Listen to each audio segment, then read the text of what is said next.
Good morning, Eric. Thank you for joining me. Can you introduce yourself to the Informs membership? Sure. My name is Erick Wikum, and I'm the president of Wikalytics, LLC, my own independent consulting firm.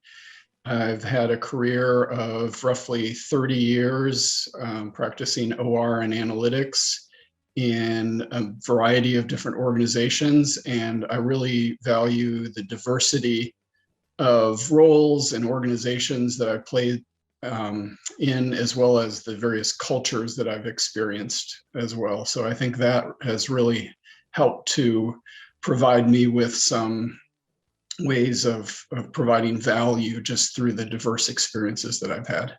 Great. And how long have you been an Informs member? I joined Informs as a graduate student while I was at Georgia Tech, so I've been a member for just a little bit over 30 years. Great. Thank you for staying with us that long. So tell us a little bit how you got into this field. How did you start? I started when I was young with a love of math. I remember in first grade, I was able to finish not only that year's math, but the next year's as well. So I took that into my undergraduate degree at the Air Force Academy. I was interested in math, and the math department partnered with management, economics, and computer science to offer a degree in operations research. So I was attracted to the opportunity to apply math to real world problems. So your undergrad was in operations research? Yes.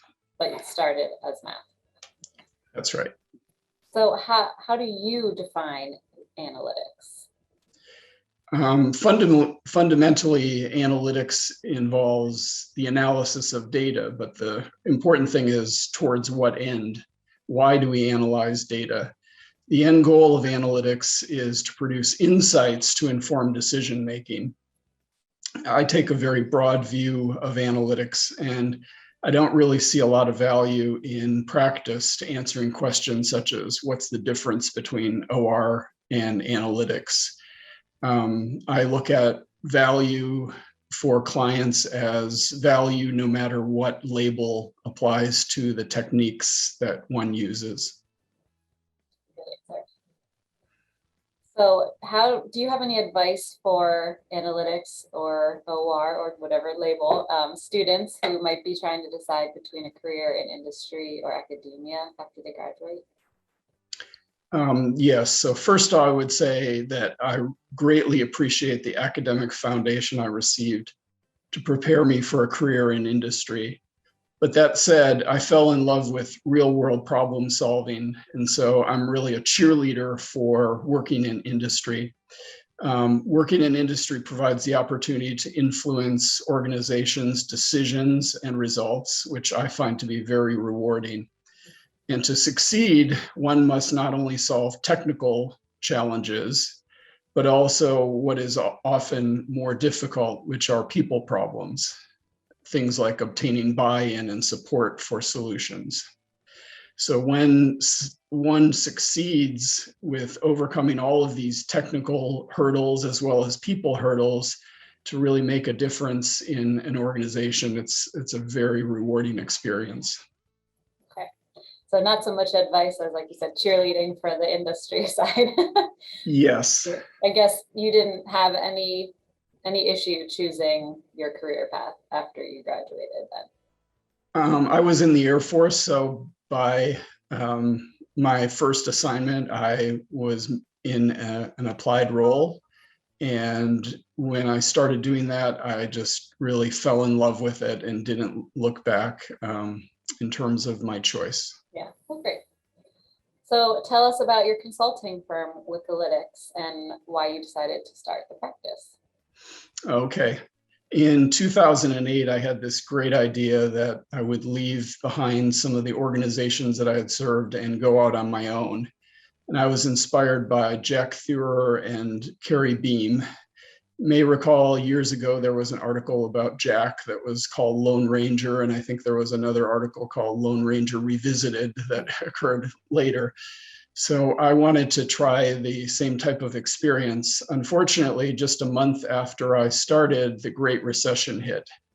And in 18 months, I made just over $32,000. And my kids refused to stop eating, so I was kind of forced to try something different. So in 2017, I had the opportunity to try again, and the last 5 years have been gone very well for me. And I think especially important in my practice has been leveraging my network, and that network was largely developed through my involvement in forums. Great.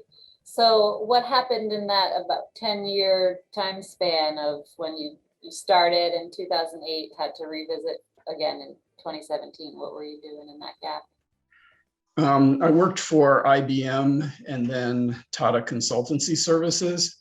And I think one of the things that was very valuable to me was getting some exposure to consulting skills. And I was able to work on one project for 2 years that had about 100 people on it. Only a small number were analytics folks. And in that, I was able to learn from project leaders as well as consultants in many different areas. So it was extremely valuable. And I often think that people inside of organizations are essentially consultants, but they don't think of themselves that way. And there's a lot of value to whether you're inside consulting or outside consulting to learn skills that consultants use.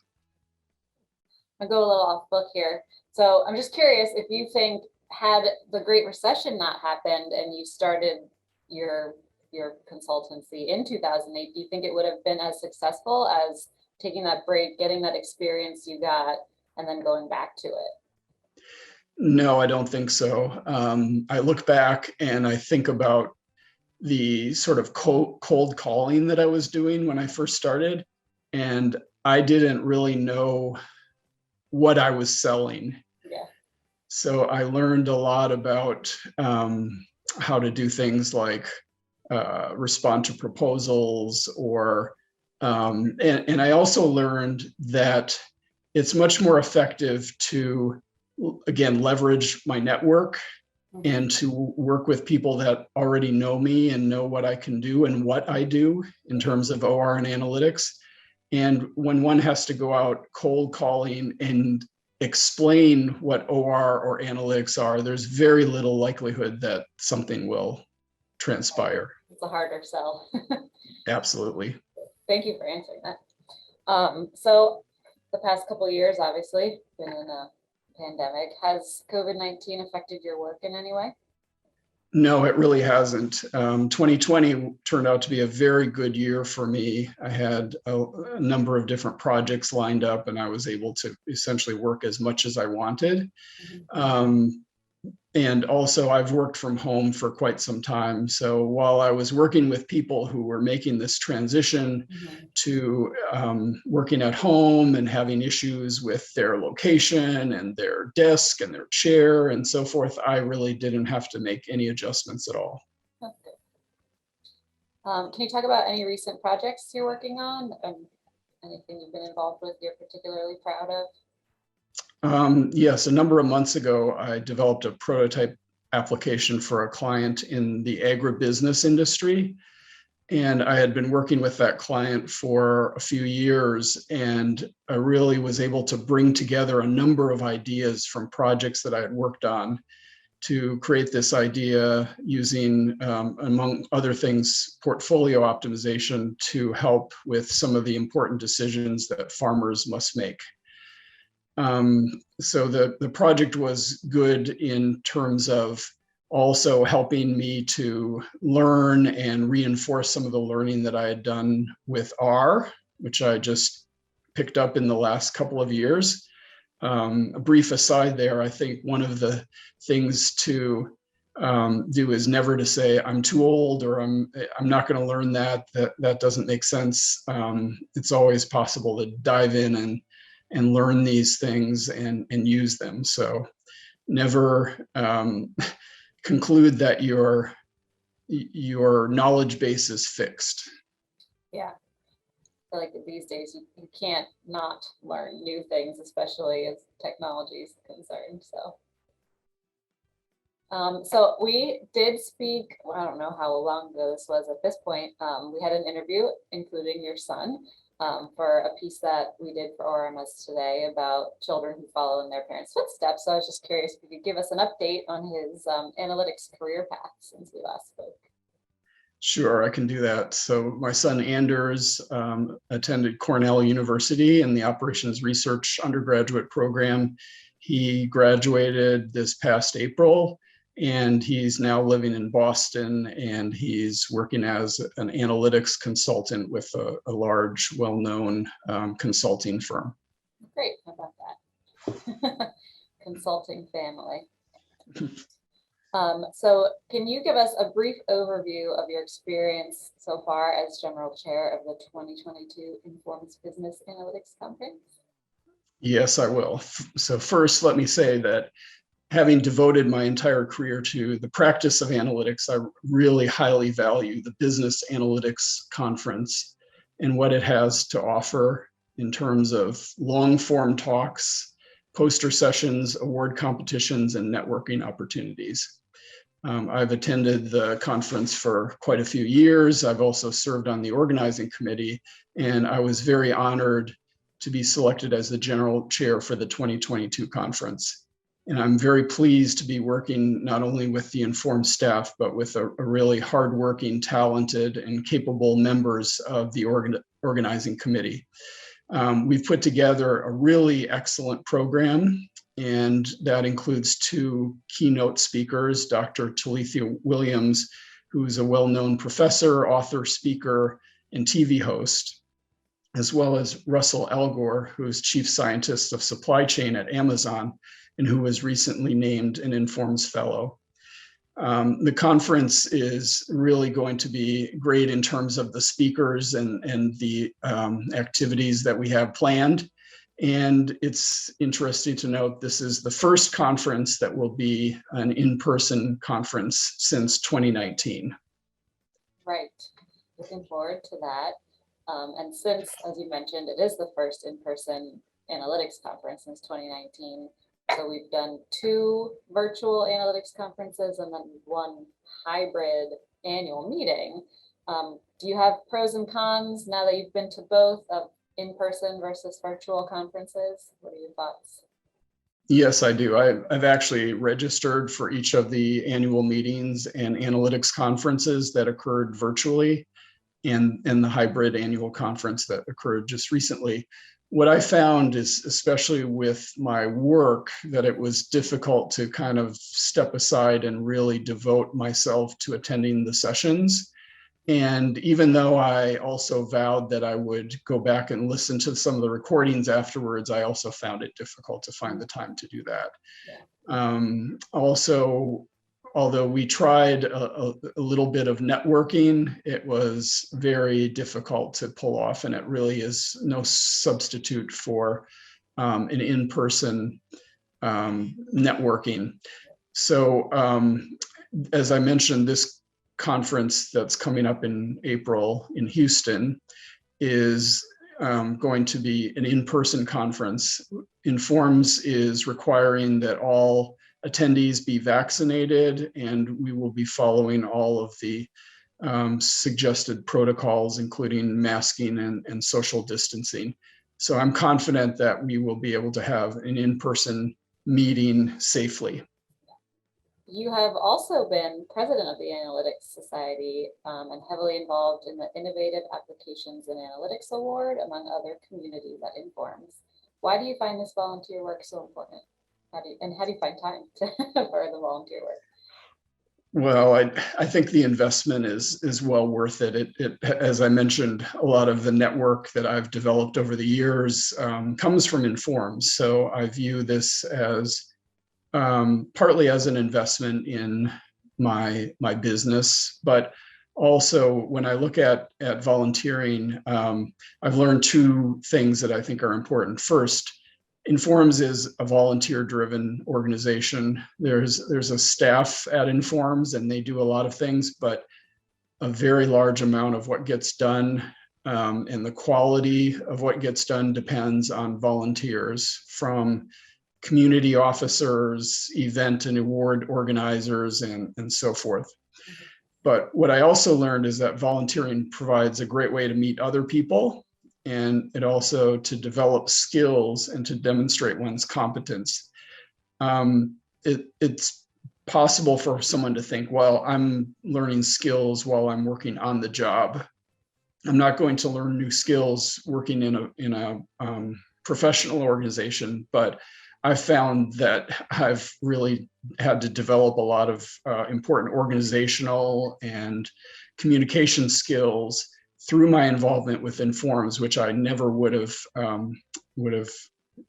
come up with had I just had taken that attitude that the only place to learn is within my business. But the bottom line with volunteering for Informs for me has been that I get much more than I give. Do you have any suggestions for how new members can get involved? What do you think is not the easiest thing that they can do, but sort of, what could they volunteer for as a new member that just to, get their foot into volunteering and all the networking and everything? I think first, the young folks that I've seen who have volunteered, I really have admired them for getting involved from an early part of their career. And I think that is a really, really beneficial for them. So in terms of that, I think that when you look at Informs overall, it's this big hulking organization with on the order of 13,000 members and all these different activities. It's kind of overwhelming. But I think the key is to get involved with things like communities of interest to them. And within those communities, there are many, many opportunities to become involved. There's also events such as the meetings that get planned. But I really think that communities is a great place for people to start. And it allows them to experience Informs at a scale where they can really interact with people and not be overwhelmed. Right. And with their expertise or their topic of interest, so they really want to get involved, hopefully. Yes. So Informs has 17 journals. Which Informs journal do you read the most and why?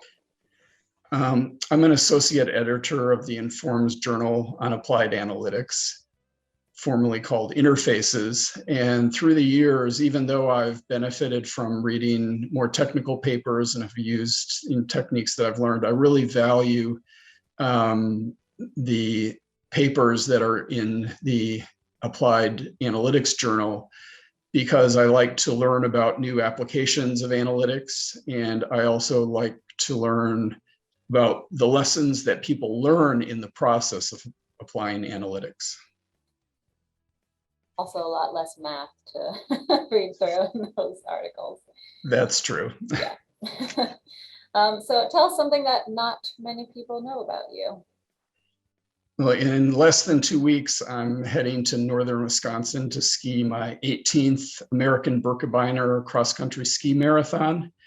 The distance is about 50 kilometers or 31 miles up and down hills. Cool. And so I really enjoy the physical as well as mental challenges that are inherent with skiing, as well as the friends that I've met through doing that as well. I moved from Green Bay to Cincinnati about 7 years ago. And so as I've continued to do these ski marathons, it's become pretty challenging to do just dry land training and not get a lot of time on the snow. So sometimes it's a bit more painful. I don't think you lived somewhere where there was a lot of snow, but that's true. Yeah. What do you use to train then? Do they have any sort of machines that simulate cross-country skiing other than like an elliptical, I guess? There are a number of things. So first of all, I have something called roller skis, I'm sorry, and poles. So you can get out and work on your poling technique, and you can work on some of but the amount of friction on wheels on the road is much less than skis on snow. I also have something called a ski erg, which is like a rowing machine turned vertical. And it has, you basically work on poling technique and strength through that. Cool. What were you like in high school, and what advice would you give to your younger self? I was very studious in high school. As I think about that time, I would say I was maybe more focused on where I was trying to go as opposed to what I had at the time. And my father passed away in 2003. So if I think back, I think I would have invested more in and focused more on my relationship with him. Good advice for anybody. So last kind of fun question. So say this interview ends and you walk outside and you find a $10 million winning lottery ticket. What do you do with it? Well, first, let me say that I have never, nor will I ever buy a lottery ticket. So finding a ticket would be the only way that I could possibly win. I think if I were to win $10 million, I would pursue some way to make the world a better place. And one of the things that I see as an important thing right now is to figure out a way to bring Americans more together in civil discourse. So I think I might try to find a way to focus on that objective. Well, thank you for your time today.